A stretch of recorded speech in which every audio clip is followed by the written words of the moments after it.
sucediendo, ya sucedió. Pero como no estudiamos la historia, vuelve a suceder y vuelve a suceder.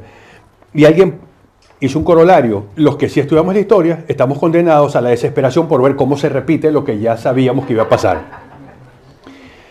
Después de leer el libro, se van a dar cuenta que esto es absolutamente cierto. La historia se repite y los peores nos gobiernan. Yo sabía que nuestros políticos eran malos.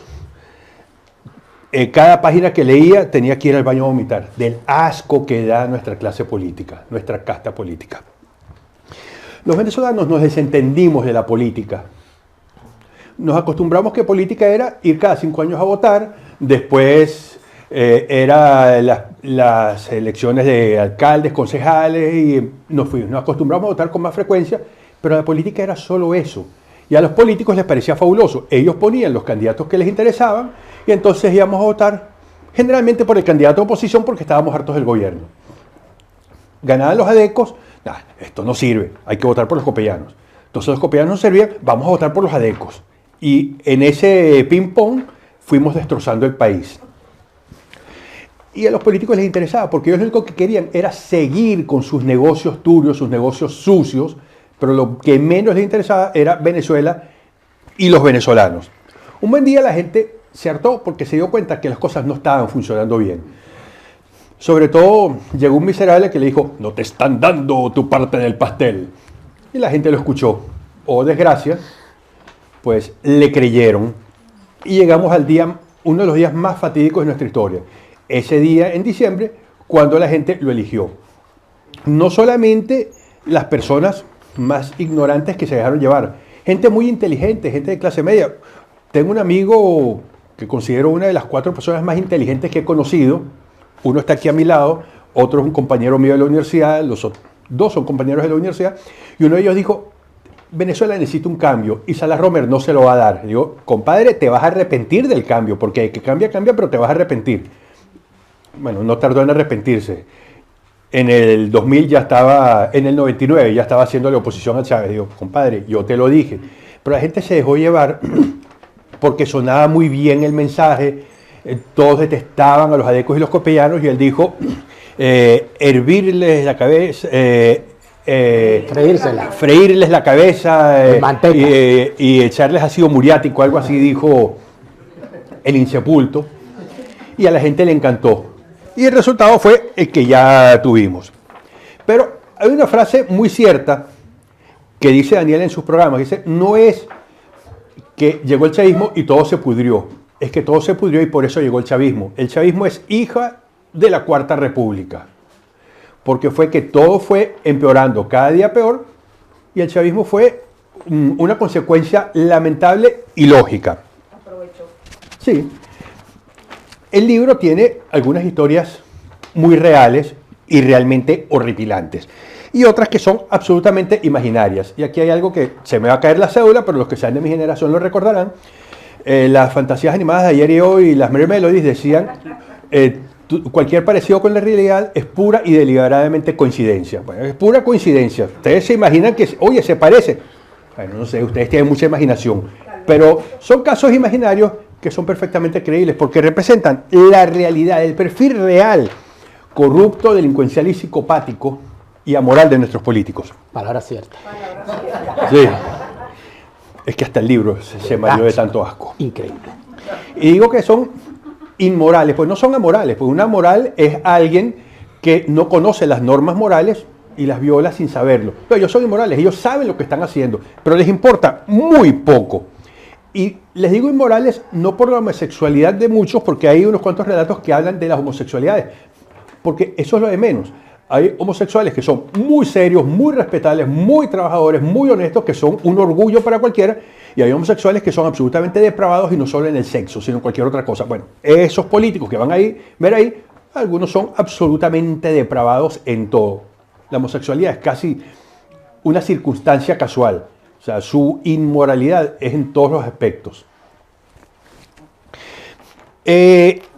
Mi opinión personal como historiador, los gobiernos que han sido más importantes para Venezuela, que más han representado en la Cuarta República, y la Cuarta República viene desde la separación de la Gran Colombia en 1830, no como dicen los chavistas que es la Guanábana de Copellana desde el 58 en adelante. La Cuarta República viene desde Páez.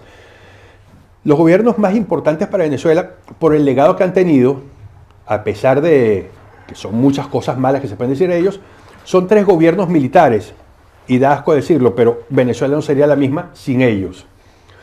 Antonio Guzmán Blanco, Juan Vicente Gómez y Marcos Pérez Jiménez. El ilustre americano, Antonio Guzmán Blanco, hizo muchísimas cosas por tratar de mejorar a Venezuela. Él quería que Caracas se pareciera a París. Pues, demasiada aspiración, pero bueno, hay que apuntar a grandes cosas. El solo hecho de que él haya decretado la instrucción pública obligatoria, no lograrlo, pero considerar que eso era importante, fue un paso enorme adelante. Para esas mismas fechas, también en Argentina, el profesor Domingo Faustino Sarmiento hizo exactamente lo mismo. Decretó la instrucción pública obligatoria.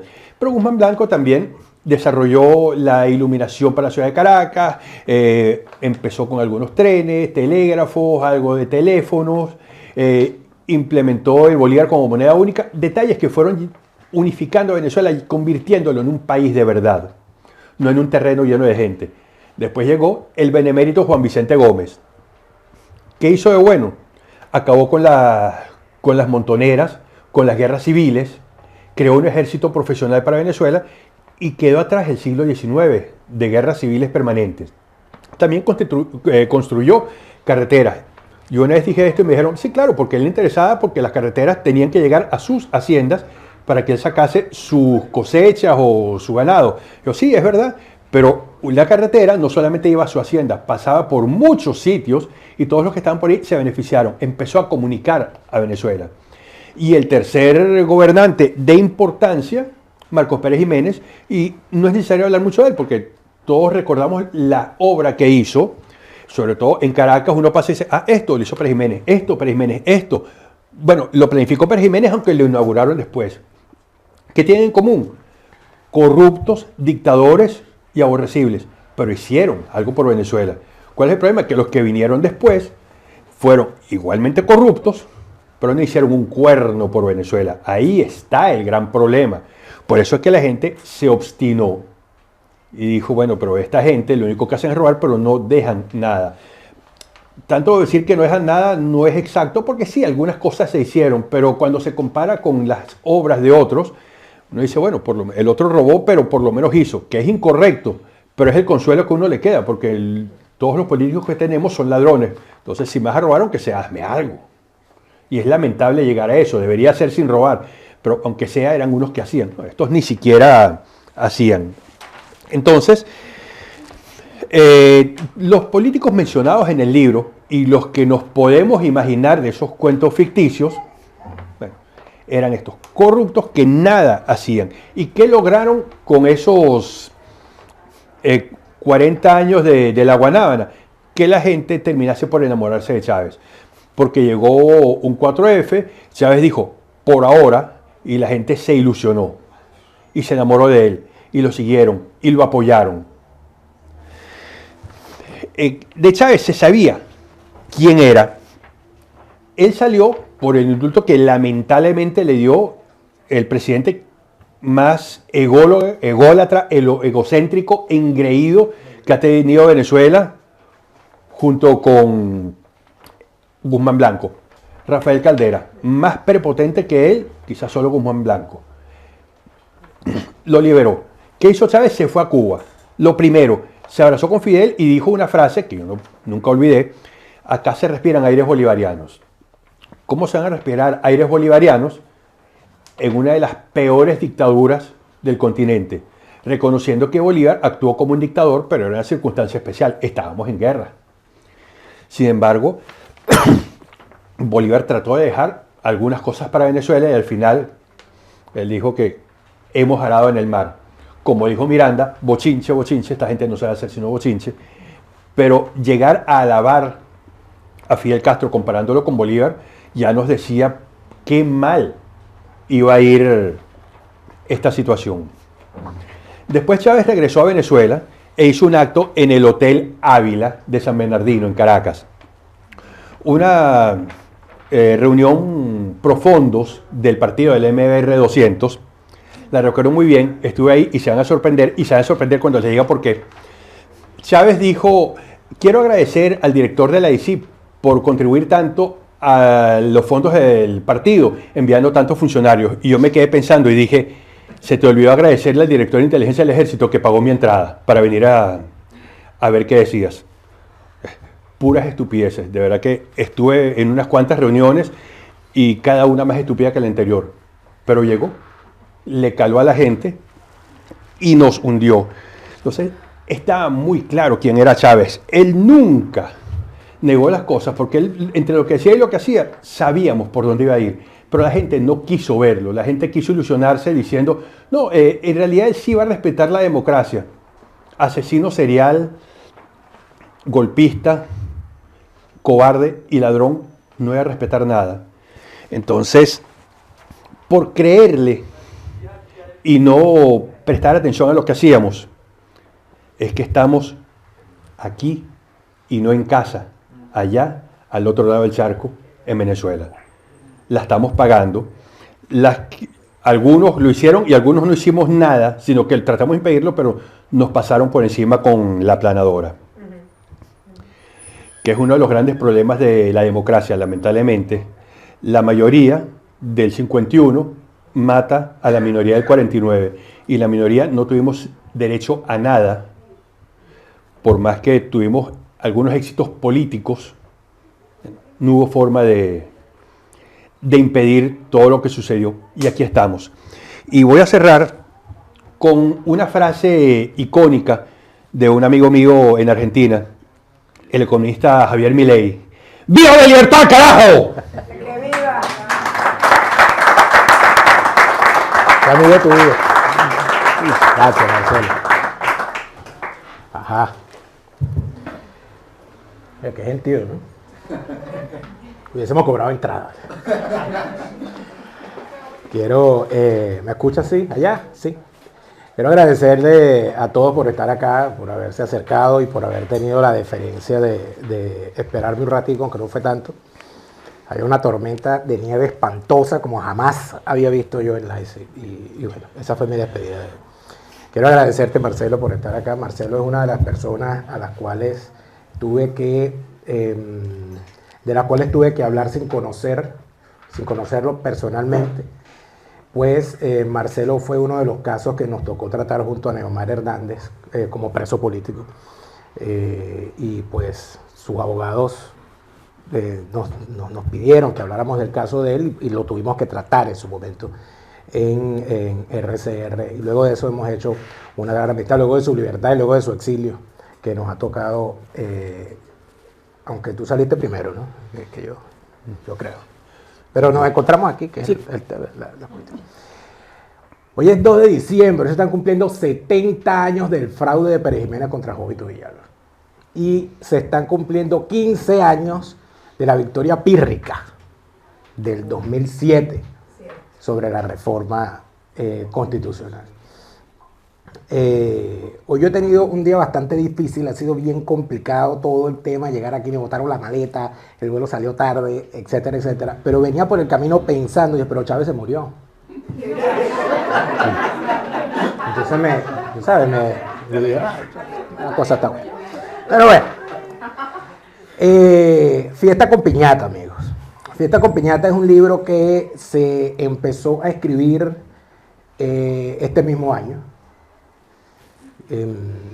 Yo diría que el libro se escribió como en 3 meses, a pesar de que ya había cosas adelantadas de proyectos anteriores que lamentablemente, no lamentablemente, sino que no materializaron y quedaron por allí, y entonces hay algunas cosas que terminaron montándose aquí. Quiero agradecerle también a las personas que hicieron posible esta reunión aquí, a mi amiga Eulalia y a mi amiga, está por allá también, y a nuestra querida amiga, creo que está lesionada, Belén, que lamentablemente se lesionó. Y a la gente de esta librería, a Daniel Fermín, que se llama igual que el hijo de Claudio Fermín, pero no es hijo de Claudio Fermín. Por si acaso. O sea, puedes decir que eres el no hijo de Claudio. El libro se empezó a escribir Y yo te escuchaba, Marcelo, cuando hablabas de Francisco de Miranda, porque el libro durante buena parte de su escritura iba a tener la palabra bochinche en el título. ¿Por qué creíamos que era lo lógico, ¿no? Porque en efecto de eso se trataba. Sin embargo, cuando ya estábamos llegando casi al final de la escritura del libro, recordé una situación y fuimos llegando finalmente al título. Cuando en el año 2013, 2014, yo me declaré en guerra abierta contra Henry Ramos Alú, salieron de debajo de la tierra todos los enemigos habidos y por haber que ese señor tiene, que como tiene 150 años son muchísimos. Pero aparecían de la nada. O sea, de repente yo estaba en un autobús y aparecía alguien y decía, tú sabes que yo conozco al tipo, y me echaba un cuento. O me llamaban a través de personas, de amigos en común, o me llegaban... cambio de micrófono. Ahora sí. Ok. Me llegaban, me invitaban a un almuerzo y de repente, no, es que yo quería era presentarte a este señor porque él te tiene que contar una cosa. O me llegaban pruebas, o me llegaban testigos, pruebas que están debidamente canalizadas y testigos que han contado lo que han contado. Sin embargo, hubo una persona que no sé quién es y que no conozco personalmente, que me hizo llegar a través de mis redes sociales una foto. Y yo decidí que esa foto le daba nombre al libro. Y decidí también que la foto tenía que ser la portada del libro. Y hablándolo porque era lo que definía, sin duda alguna, hablándolo con Darwin Leal, que es el diseñador de la portada y que es un extraordinario diseñador, cuando él ve la foto, él se emociona, se le pusieron los ojos. Entonces él dijo, esta es la portada. Y él empezó a trabajar en la portada hasta que alguien, consulté el asunto y me dijeron, no puedes usar esa portada, no puedes usar esa foto. No puedes usar esa foto porque no tienes permiso ni del fotógrafo, no tienes permiso de la fuente, no tienes permiso de los que aparecen allí y te pueden tumbar el libro de la plataforma o te pueden comprometer el libro. Entonces, fue como complicado. Pero para eso son los diseñadores. Entonces el diseñador decidió recrear la foto. Por supuesto, como no se puede publicar, pero sí se puede enseñar.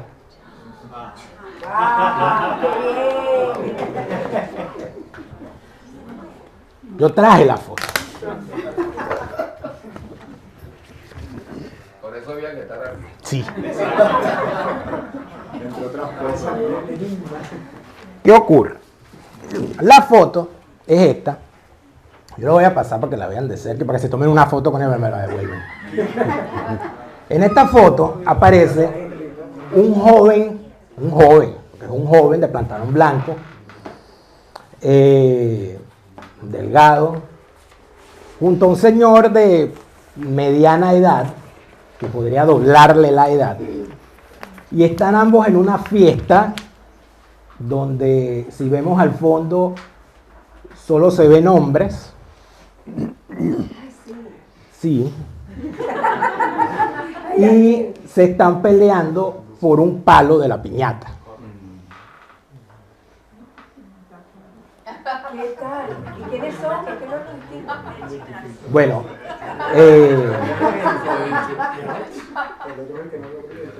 voy a pasar una por aquí, voy a pasar otra por acá. Por favor, la van a pasar.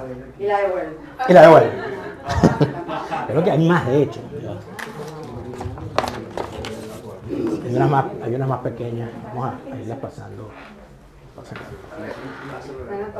Bueno, ustedes pueden identificar a los personajes. Ya la van a ver la foto.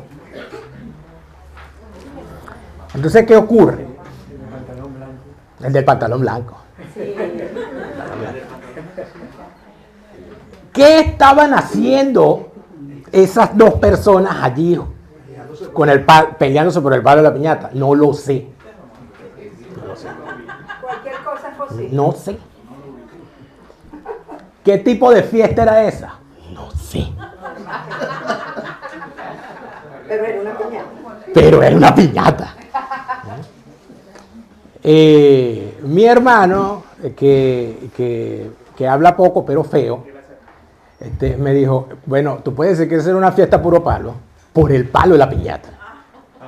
Pero si ves hacia atrás te das cuenta de que solo hay hombres en la fiesta, etcétera, etcétera. Se puede especular muchas cosas. Esa foto, cuando yo le puse el título al libro, una de las personas que más, o sea, que soñaba con el libro y que me decía, ¿cómo se llama el libro? ¿Y cómo se llama el libro? Era Nitu Pérez Osuna, que estaba desesperada por saber, ¿pero cómo se llama el libro? Pues no me lo puedes mandar en PDF para yo verlo. Y entonces se llama Fiesta con Piñata. Y le mando la foto, esa foto se la mando. Nitu y lo hice a propósito, y dice, no le voy a contestar la llamada. Tuvo como 15 llamadas perdidas para preguntarme quién es. Yo sé quién es este, pero el otro quién es, no sé quién es el otro. Yo sé quién es el del pantalón blanco, es fácil determinarlo, pero el otro señor no sé quién es, de verdad. Exacto. Si alguien sabe quién es, se gana. Si alguien sabe quién es, se gana un libro. por favor, deme los datos para ponerlo en el segundo libro. ¿Okay? Pero en todo caso, ¿qué es lo que pasa con esto? Se puede hacer la revisión de la cuestión. Si ven bien la foto, se dan cuenta de que el joven de pantalón blanco se ve bastante joven, pero ya luce en su mano su anillo de graduación, lo que quiere decir que ya se había graduado. Podríamos estar hablando de un joven de unos 25 a 30 años. Y como estamos hablando de un señor que acaba de cumplir 82 años, esa foto fue hace 50 años o más. Por lo tanto, el señor con el que se está peleando el palo ya se había muerto, a menos que sea Rafael Poleo, que no creo porque no se parece. ¿Qué terminó ocurriendo entonces? Terminó ocurriendo que como no pudimos poner esa foto, nos inventamos esta portada, que es la que tiene el libro, y se llama Fiesta con Piñata porque era una cosa que venía a cuento. Ahora, está explicado perfectamente por qué Fiesta con Piñata en el libro, se habla y se explica el porqué, y se dice además todo lo demás, todo lo que se busca con la exposición de este libro. ¿Cuál es la cosa más importante que yo podría decir de este libro? Yo creo que hay una gran cantidad de gente en la política venezolana que ha pasado y se ha embadurnado y no queda nada de ellos. Solo una cosa buena, que estuvieron allí y se saben la historia y la pueden contar.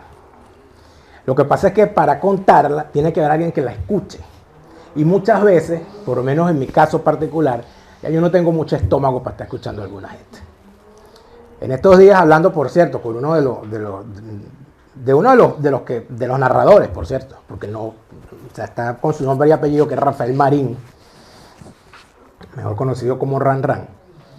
En estos días se le ocurrió a mis productores, que son una gente muy malvada, se tienes que entrevistar a Rafael Marín, porque tenemos que hablar de Rafael Marín, y es una entrevista que se le hizo a él, una a Paulina Gamos, y no recuerdo quién más, para hablar del centenario de Carlos Andrés Pérez, que es este año, o que fue este año, pero casualmente también es el año centenario de Alfarucero, cosa de la cual nadie se acuerda, ni siquiera los alfaristas. Y como él era alfarista, entonces lo entrevistamos a él. Y estaba hablando con él, entonces es una cosa muy difícil, porque Rafael es una persona con la cual yo nunca he tenido problemas personales. Pero se sentó con esta gente del régimen y está haciendo unas cosas y todo chisme. Entonces es como difícil, ¿no?, para mí mantener la compostura en una conversación. Entonces en determinado momento Rafael dice, tú con quien tienes que hablar es con Claudio Fermín, que es tu amigo y es mi amigo también, y has dicho cosas horribles de él. Yo te convino y te pido por favor que retires todo lo que has dicho. Yo no puedo, Rafael, no puedo retirar, ni puedo hablar con Claudio. Pero Claudio tendría muchas cosas que contar. Paulina Gamos tiene muchas cosas que contar y lo contó en un libro de memorias muy bueno, por cierto. El doctor Canache Mata entiendo que acaba de escribir un libro, seguramente no lo he leído, pero seguramente dice cosas muy interesantes. El doctor Tejera París escribió creo que 3 o 4 tomos de memoria que son sumamente importantes para entender lo que fue la etapa que él vivió. El doctor Octavio Lepage tuvo una conversación creo que con Ramón Hernández que quedó plasmado en un libro. Hay un señor muy poco conocido, pero que estuvo dentro de estas cosas partidistas y de gobierno, que fue Pedro Mogna, que escribió sus memorias y lamentablemente de forma prematura murió. Américo Martínez escribió como 2 tomos de memoria, me las leí completas, todo es mentira. Es impresionante la capacidad de mentir de ese pana. Es una cosa impresionante. Yo decía, pero Dios mío, este hombre, ¿por qué miente tanto? Pero escriben, o sea, cuentan. Hay otros que no pueden contar. Y como no pueden contar, si le cuentan algo a uno o a alguien, yo no puedo decir quién es. Por una cuestión de honestidad básica. Y por esa razón hay tanta ficción, tantos nombres cambiados y tantas cosas que preferí, en vez de estar exponiendo gente que no era mi intención, era exponer los hechos, que creo que es más importante. ¿A dónde termina yendo todo esto? Todo esto termina yendo hacia un solo asunto, para no hacer esto más largo y poder conversar con cada uno y todo lo demás. En realidad nosotros ya, por cierto que alguien me lo preguntaba ayer, ¿no? En estos días me lo dijo, por cierto, sí, un nieto de Rómulo Betancourt. Me comentaba y me decía, mira, ya en Venezuela no existe esa Venezuela que recuerdan los que están fuera. Por lo tanto, les va a tocar a los que están fuera mantener el recuerdo de aquella Venezuela, porque ya en Venezuela eso no está. Y es una cosa básica, porque la gran mayoría de los que estamos aquí, ya cuando estábamos en Venezuela, ya extrañábamos esa Venezuela. Ya esa Venezuela no está, eso se fue, eso es caputo. Y de alguna manera, yo creo que es importante contar algunas cosas. La necesidad del libro y de los otros 2 libros que vienen, y que va a ser uno por año, fue una exigencia que me hicieron la comunidad de venezolanos radicados en Israel cuando yo estuve en Israel, al salir de Venezuela, porque ellos tienen un concepto que es el hashbará. Para los hebreos, hashbará o hacer hashbará es esclarecer. Es decir, cuando alguien dice algo que es mentira del pueblo hebreo, del Estado de Israel, del Holocausto, de la historia de ese pueblo, ellos están obligados a esclarecerlo, a decir por qué eso es mentira y dar la explicación. Y recuerdo que uno de mis amigos me dijo, mira, es necesario hacer la hashbará de Venezuela. O sea, hay que contar qué es lo que pasó y qué es lo que está pasando y esclarecer todo esto. Y decir por qué llegamos a donde llegamos, por qué terminamos donde terminamos y por qué estamos haciendo lo que estamos haciendo. Aunque otro tenga otra opinión, cada quien puede tener la suya. En todo caso, les digo que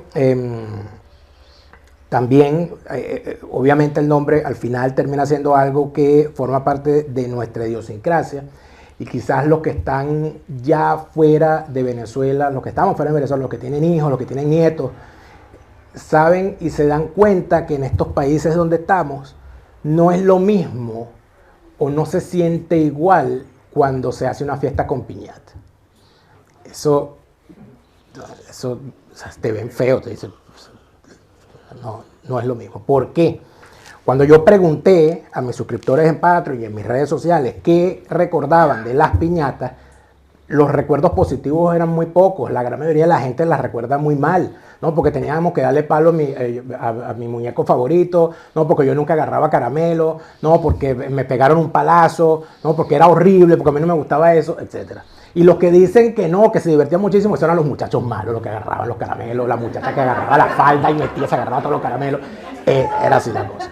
Entonces es un mal recuerdo, o sea, la piñata es un mal recuerdo, lamentablemente, dentro de la cultura venezolana, pero la piñata existe, ¿no? Y la piñata, lamentablemente, nosotros hemos convertido a Venezuela en una piñata. Y digo nosotros para no excluirme del conjunto. Nosotros, lamentablemente, le seguimos dando palo a la piñata y seguimos convirtiendo a Venezuela, bueno, que es la imagen que más nos gusta, ¿no? Y la tenemos guindada y le damos palo para que caiga caramelo, y cae caramelo y cae caramelo casi incesantemente, hasta que llegó un momento que dejó de caer caramelo. Y dejó de caer caramelo, y entonces ahora todo el mundo le tiene rabia a ese muñeco que es Venezuela. Yo espero que nos quitemos esa rabia y que cuando tengan el libro en sus manos y vean la portada, recuerden que la foto es esta. Y si alguien sabe quién es el hombre del palo, me lo avisan. ¿Okay? Muchas gracias a todos por venir. Ahora nos tomamos la foto. Las preguntas, claro. Bueno. Vamos a responder algunas preguntas para quien las tenga y trataremos. A ver, adelante. Son gratis las preguntas. Yo soy venezolana, vivo en Venezuela, trabajo en Venezuela, mi médico psiquiatra de adultos y infantil juvenil. Mi hijo, quien es hacerlo, bueno, fan tuyo, ¿ok? Yo la verdad que jamás se dormió tu programa, porque como psiquiatra, yo a mis pacientes, para que mejoren en una Venezuela terrorífica, les digo, ni me lean, ni me vean, ni me oigan noticias. Porque si ustedes me pudieran hacer ese cambio, perfecto, pero generalmente me va a crear más ansiedad. Yo trato en lo posible que el paciente no verlo semanalmente, sino que el paciente mejore. Y como yo siempre le he dicho a ellos, y a veces cuando me dicen, me dicen, doctora, tenía razón. Tengo tiempo que no vengo y usted, como usted decía, sé que no vino por el motivo de estar mejor. Y ese es mi, bueno, ese es mi trabajo. A lo mejor otros colegas no lo van a decir. Pero me levanté las manos porque no sé si, probablemente no deben saber, podemos hacer un periodista. Recientemente y lamentablemente, como siempre, como comentaba acá el doctor, sucedió un suceso, disculpe la redundancia, sobre un colega, amigo, con quien he trabajado asiduamente con pacientes farmacodependientes, a lo mejor lo habrán oído, sobre el caso del chino. El chino Miranda, que fue hospitalizado en una clínica de larga estancia llamada Tía Panchita, de la cual yo trabajé, fui suplente, y me consta que era una clínica bien, tranquila, que se ha deteriorado todo este sistema. Sí, tenían que haber cerrado con medicamentos, insumos, de personas, etc. En este caso, el chico, cuando yo la noticia, a mí me impactó, porque yo digo, también, tú no eres nada. No, yo lo conozco, yo conozco consultorio, yo trabajo con consultorio. Recientemente, hace una semana, le pregunté por un paciente que quería hospitalizar por un intento suicida, para que lo sepan, en Venezuela no se hospitaliza hoy día, hospitaliza el suicidio. Se manda a su casa. Entonces, la regla normativa de emergencia y de hospitalización sí o sí. Este chico, cuando lo veo yo en pantalla, la foto que me mandaron del tweet de una persona que la verdad, no sé si será persona, definitivamente, aparece reseñado del 6CPC donde dice, no es médico, no aparece ni la cédula, o sea, lo raro. Si Victorio, claro que es médico psiquiatra egresado de la Universidad Central de Venezuela, en un posgrado universitario en el Hospital del Índice de Caracas, y a su vez hizo su especialidad en farmacodependencia en ese mismo hospital. Y actualmente es adscrito a la Unidad Nacional de Psiquiatría de Los Chorros. Y tristemente, yo digo, bueno, por si acaso no sabía, realmente a mí me ha impactado porque lo que ustedes decían es cierto. Venezuela, tristemente, yo hace años, yo hice mi análisis con Chávez. Simplemente es un trastorno en ese momento, es un trastorno de personalidad antisocial. Y los trastornos de personalidad jamás ni nunca irán a una consulta. Ellos proyectan, como lo hizo el CIEC, y como es todo el grupo de ellos, lamentablemente. Pero te felicito por esto que tú estás haciendo. Yo estoy haciendo y tratando de escribir un libro particular, sino más bien desde la personalidad, digamos, de una vejez inteligente. Y eso es importante. Escribir queda, siempre hay otra manera. Muchas gracias. Muchas gracias. Quería decir algo. Yo tenía, ya desde el momento que estaba en Venezuela, se empezó a presentar de forma cada vez más frecuente en la emisora, en la radio, con muchísimas frecuencias, pero yo creo que en el último año que yo estuve en Venezuela era por lo menos una vez por semana que aparecían enfermos psiquiátricos. Y uno se daba cuenta, era de, o sea, porque llegaban a hablar.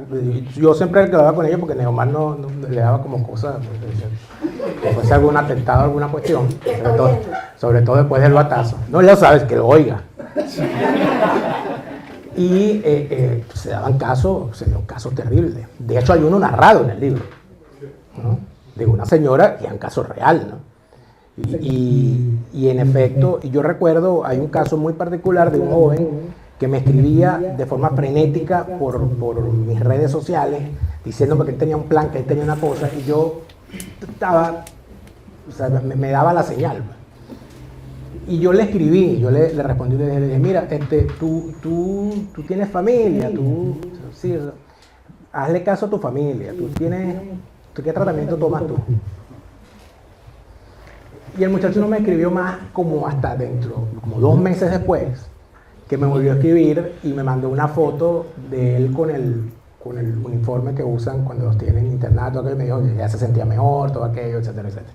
O sea, esas son cosas que uno ha visto, ¿no? O sea, el tema psiquiátrico en Venezuela, yo la felicito porque usted es una heroína sin capa.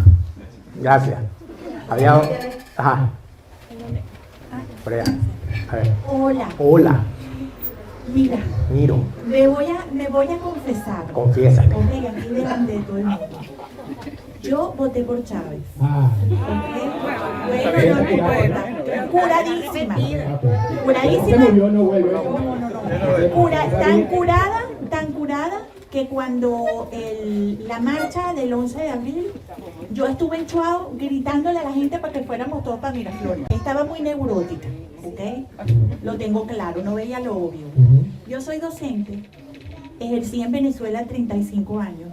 Escribí 4 libros para enseñar a mis niños a leer y escribir. Tengo otros sin publicar, para enseñar a dibujar, a redactar y tal. Y amo lo que hacen con Neomar.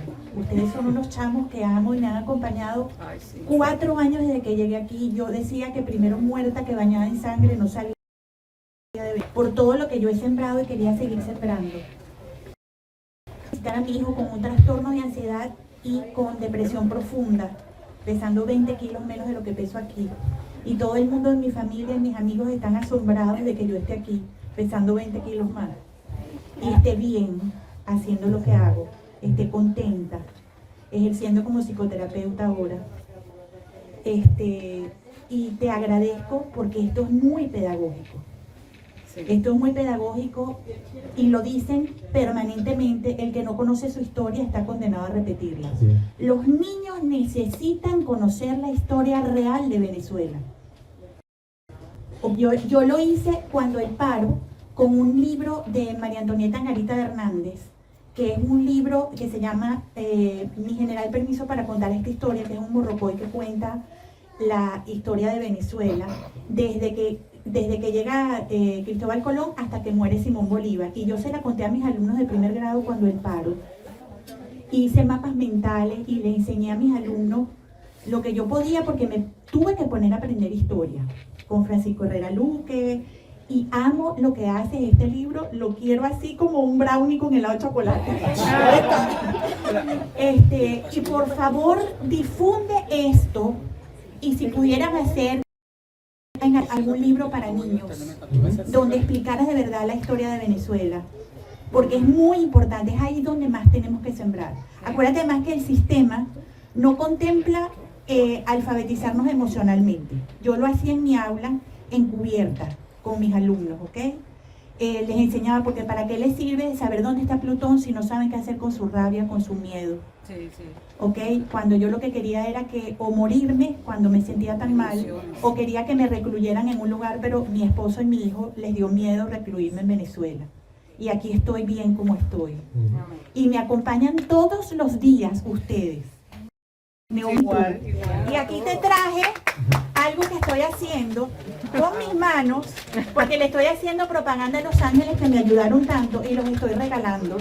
Y te traje un ángel de la guarda, que lo hice todo yo. Y le voy a dar uno también a Marcelo Probato, porque él es un guerrero de la luz. Y nos está dando ejemplo de que sí se puede. Creo que va él y después ella y por allá. Yo tengo anotado. Hola Daniel, un placer conocerte. Mira, te voy a hacer una pregunta y me gusta cuando tú te respondes de manera tan enérgica. ¿Tú qué propones? Esa pregunta siempre te la hacen en tu programa y es una pregunta que yo hasta un momento la tomé como chocante, ¿no? ¿Por qué? Porque cuando me preguntaban, cuando yo hacía mis aseveraciones, yo no sabía qué responder. ¿Qué propongo yo? Y el proponer era ir a Miraflores, devolverme a Venezuela, ya 7 años en diáspora, ¿no? Por cierto. Y yo decía, no, es que no es factible. Para mi vida no es factible. Ahora bien, escuchando tus programas junto a Neomar y también Mingo, muy interesante, están haciendo algo que ahora yo asumo y respondo cuando me preguntan qué yo propongo.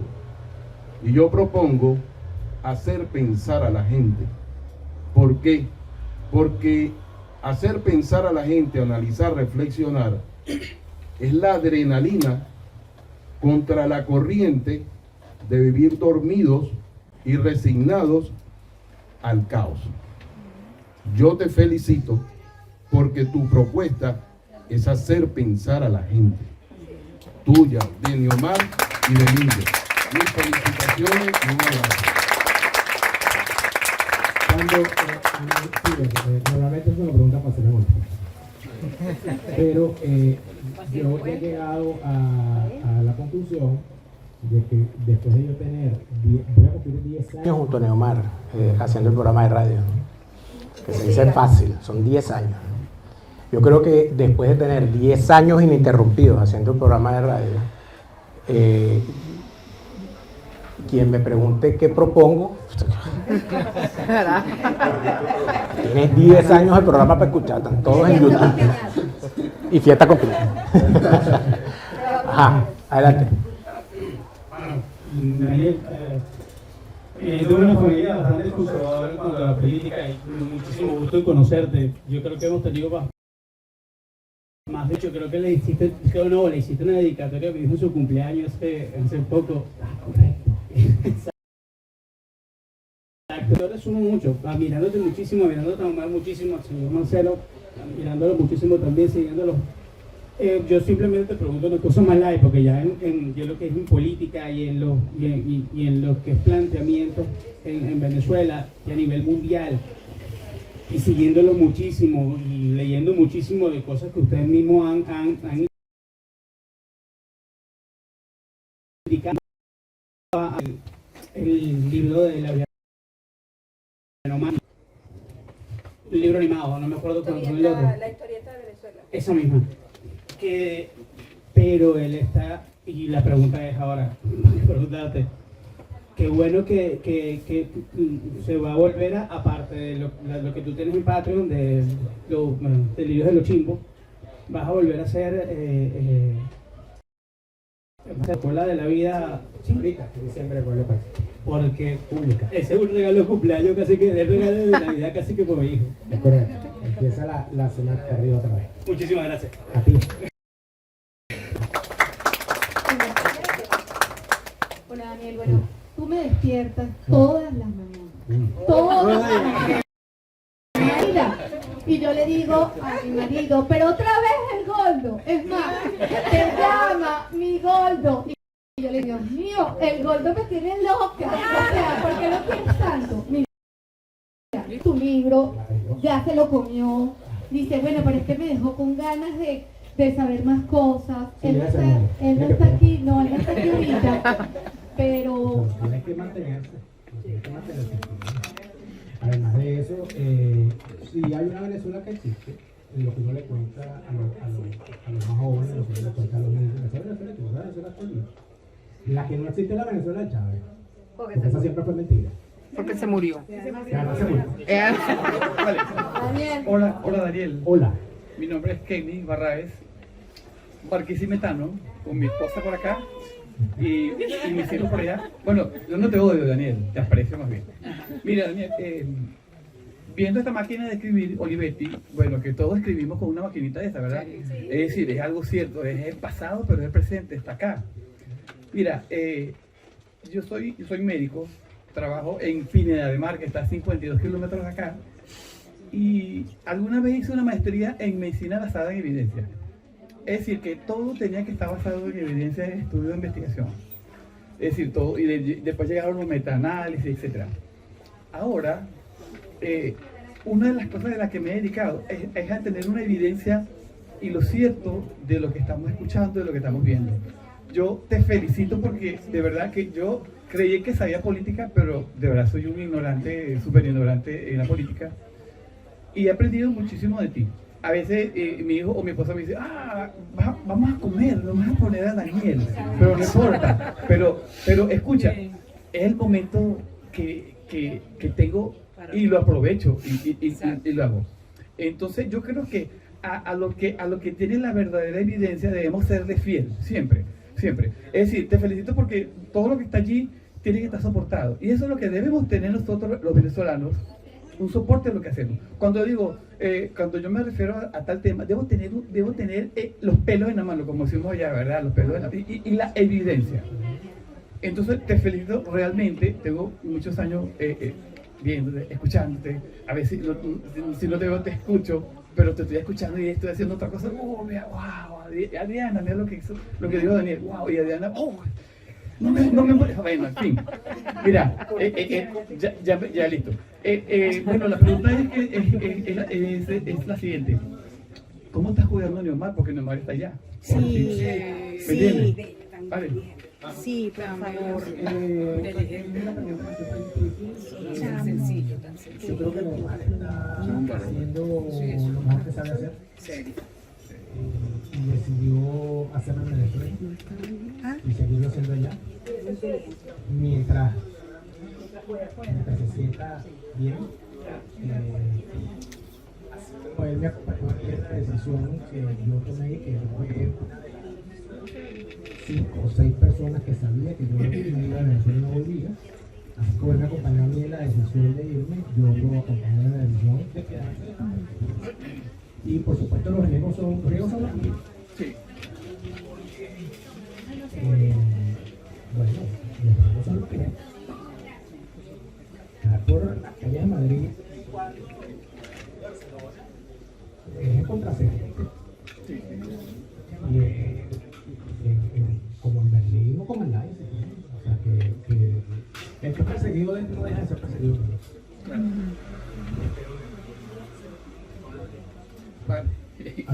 Buenas noches, Daniel. Mi nombre es Ada Rafali.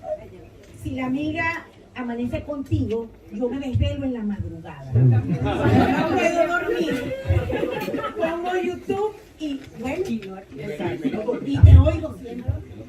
Ahora, bueno, pero no es por ti, es por todas las cosas y la angustia que todos pasamos. Yo te quiero hacer una pregunta.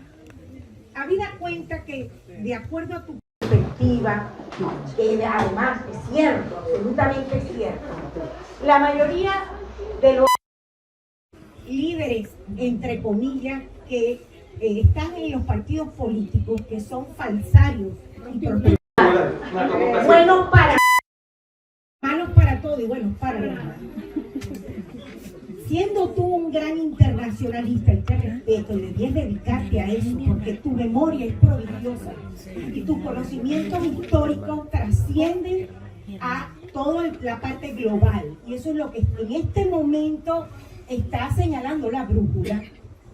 De acuerdo a tu perspectiva o prospección, ¿existe en Venezuela actualmente algún liderazgo con fortaleza que pueda asumir la salida del régimen?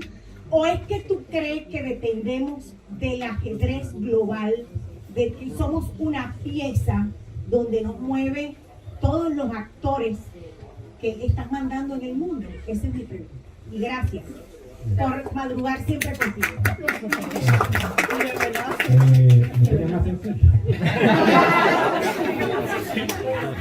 Eres muy inteligente y tú sabes contestar. No, tenemos una situación global que sinceramente no sabemos para dónde va. Yo entiendo que aquí en España hay una forma de ver las cosas que yo me doy cuenta, porque vengo mucho acá, que es muy distinta a la forma como se ven las cosas en Alemania. Yo estoy implicado en la paranoia alemana, porque en este momento los alemanes están, bueno, metidos en la paranoia del general invierno, ¿no? O sea, llegó el invierno, nos va a bombardear Putin en cualquier momento, aquí ese tipo va a salir por debajo del albañal. Hoy hubo una tormenta de nieve, y había gente diciendo, no, usted, por culpa de Putin, o sea, como si Putin nos mandó la nieve, ese tipo de cosas, sí. Entonces, ¿qué termina ocurriendo? A ver, aquí, aló, este se escucha menos. ¿Está prendido? Aló. Ok. Tú sabes que yo tuve la última, no voy a decir la última esperanza, pero el último momento en que yo vi a alguien y dije, este es el que debería organizar los restos de lo que va quedando, ¿no?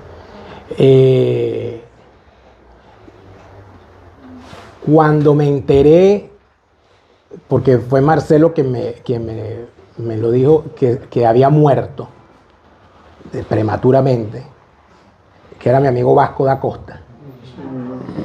Yo dije, bestia, esto es terrible. Porque Vasco da Costa, desde mi punto de vista, por su formación, por sus convicciones, por una visión casi religiosa de lo que era el tema político, etcétera, había estado muy cerca de todos esos, sobre todo los más jóvenes, que estuvieron dentro del asunto de la resistencia y tratando de hacer algo distinto, y esta gente que entonces que dice que es de la derecha, más para la derecha, para allá, que a la derecha lo que tienen es una pared. Eso, a pesar de que no comulgo en buena parte con lo que pueda pensar, yo dije, yo creo que después de todo lo que le ha pasado a Vasco, después de todo lo que Vasco ha vivido, y habiéndose ganado el respeto de tanta gente, y habiéndose ganado además el odio de todos los politiqueros, yo creo que Vasco podría aglutinar a todos esos que andan por allí regados, sobre todo por el mundo. Yo hablé eso con Vasco cuando estaba recién salido, no directamente, le dije, ¿tú tienes previsto salir en algún momento para que hablemos y tal? Porque me gustaría preguntarte unas cosas y no se pudo. Vasco murió, lamentablemente. Pero uno no lo sabe todo, ¿no? De repente hay algo por allí. Las cosas ocurren cuando ocurren. No sabemos qué está pasando realmente en China. No sabemos qué está pasando realmente en Irán. Yo recibí hace 3 o 4 días un reporte de uno de estos centros de estratégicos israelíes donde ellos dicen que lo que está pasando en Irán es mucho más grave, que hay unas cosas que están ocurriendo muy graves con minorías étnicas y con los kurdos, etcétera, que hay un riesgo bastante grande de que haya un conflicto que escale, y que hay que estar muy pendiente. De repente es verdad, de repente es mentira, no sabemos, de repente Putin se vuelve loco un día, nos lanzó la bomba, se acabó este peo y ya. No sé, sinceramente no sé. Hola Daniel, buenas noches. Gracias por estar aquí. Mi pregunta va a ser muy corta. Primero que nada, quiero agradecerte porque has estado conmigo aquí en los momentos más difíciles, que han sido muchos. Te escucho todas las mañanas cuando voy al trabajo y bueno, las veces que he estado desempleado te escucho también igual todas las mañanas. Gracias. Muy breve. Daniel, he visto en tus programas que te preocupas mucho por la educación venezolana y por las relaciones internacionales del país. En una Venezuela políticamente sana, Daniel Lara Farías estaría dispuesto a asumir el Ministerio de Educación o la Cancillería de la República. Mira, yo una vez pensé, yo me dediqué cerca de 10 años a la docencia en el sector aeronáutico, que era donde yo más trabajé antes de entrar a los medios. Y si yo pudiera, en algún momento, la vida lo lleva a uno, yo volvería a la docencia. Más que a un cargo de ese tipo que en realidad no tengo alergia. Yo nunca soñé con esos cargos, sinceramente. Ayer lo hablaba con Neomar, por cierto, en el programa que va a salir el domingo, porque el gran cuento de Eso fue una historia que contó Ramos Alú en una entrevista que le hicieron, según la cual el origen de mi molestia con él era que yo había querido ser concejal y él no me había dejado. Y yo dije, ¿cuándo sería eso? En mi vida he querido ser concejal. Y la demostración de eso es que no es que yo desprecie ser concejal o ser cualquier, es que todos esos cargos pasan por un requisito que yo no lo voy a cumplir jamás, que es ser candidato. Poner mi cara en un pendón. Andar abrazando viejitas. Decirle a la gente, dándomela de simpático. Dándole la mano a unos bichos que yo no les quiero dar la mano. O sea, y sonriéndole a la gente cuando uno está fastidiado de estar. Yo vi eso en campaña. Yo vi a gente, y hay gente muy buena como candidato. Yo creo que el mejor candidato que yo he visto en mi vida, que es el tipo que es una lacra, es una basura, es uno de los peores tipos que yo conocí en mi vida, es José Manuel Olivares. José Manuel Olivares es, en realidad, un gran fracaso de Arquímedes Rivero. Si lo hubiese descubierto Arquímedes Rivero, en vez de descubrirlo Manuel Rosales, el tipo es el sustituto de Víctor Cámara. Tanto es así que Víctor Cámara se acaba de lanzar alcalde en el Doral el año pasado. ¿Por qué? Porque los tipos, sí, porque tienes que actuar, y yo no sirvo para esa vaina. Mira, la última. Tenemos que firmar. No tenemos que firmar. La última. Adelante.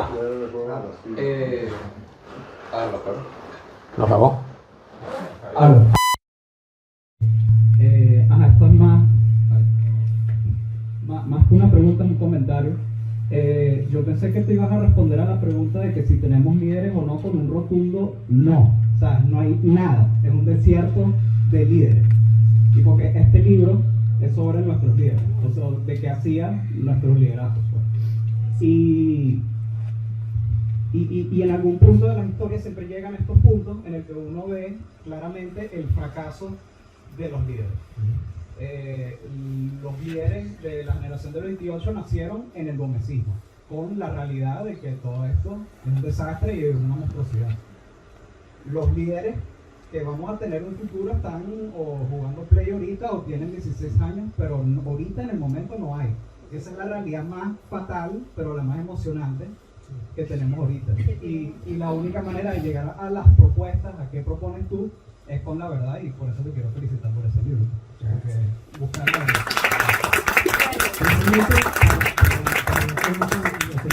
Mira, es que en realidad yo estoy completamente seguro que esos muchachos del 28 no tenían ni idea de lo que yo estaba diciendo. Ellos no tenían ni idea de lo que iba a tener. La reina de carnaval se fueron para el panteón, se tiraron los discursos, cuando caminaron la gente lo está perdiendo, que es el cuento que como decía, el tipo, lo que cuenta Jovito es que después que ellos salen, que él sale del Panteón Nacional y vienen caminando, la gente los estaba aplaudiendo. ¿Y qué le pasó a Jovito? Y fue una sorpresa para ellos. ¿Y qué le pasó a Jovito? Jovito tuvo 5 años preso. Jovito no lo sacaron hasta que se murió Gómez. Entonces eso es difícil, ¿verdad? O sea, es muy difícil que uno sepa que estamos viviendo un momento, si estamos viviendo o no un momento histórico. Es muy difícil que uno sepa, este tipo va a echar una vaina un día. Pero yo creo que nosotros en realidad estamos dando vuelta en el mismo círculo. Nosotros no hemos roto nuestra dependencia del gran pacto que hizo la sociedad civil con los hombres de armas, tan temprano como cuando vieron el caos, ¿no? Y de hecho ese es el tercer libro, ¿no? Que es el de cómo terminamos nosotros hoy dando vueltas alrededor del mismo tema de que nosotros necesitamos un tipo de arma que nos proteja. Y cuando tú escuchas a los que dicen que son los más diferentes dentro de esa oposición, el llamado que ellos hacen es que los militares se pongan del lado correcto de la historia. Y eso no fue lo mismo que le dijeron en la concierta Páez. O sea, ya para acá estamos en este pedo. Entonces, estamos dando vueltas en lo mismo. Entonces, del 30 al 99, al 1908, al 45, al 58, al 89, al 92, al 98, al 2002 y así vamos a darle.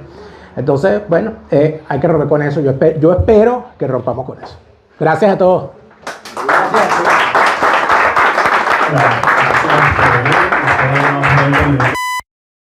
Para que Daniel nos Hay un detalle, tenemos problemas con el datáfono, solo estamos aceptando pago en efectivo, hay un cajero en la esquina, sugiero